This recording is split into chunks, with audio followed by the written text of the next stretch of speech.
This is a poem I wrote in October 1999, revised very slightly in May 2020.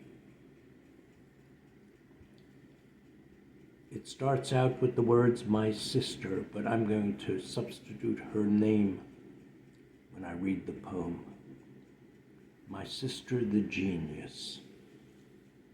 Esther had to die to force me to acknowledge her genius, not merely for suffering, but for writing about her suffering and its link to her quest for love.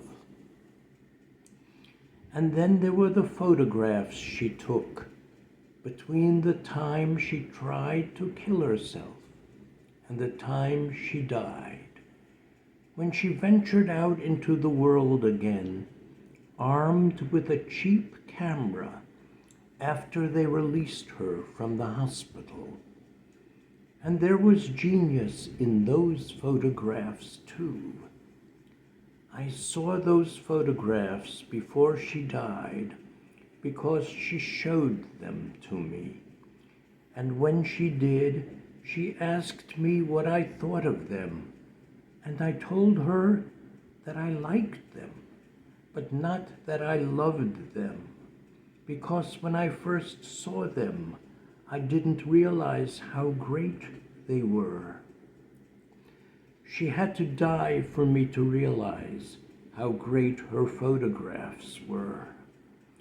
As for her writings, she left behind a handful of poems and a small journal.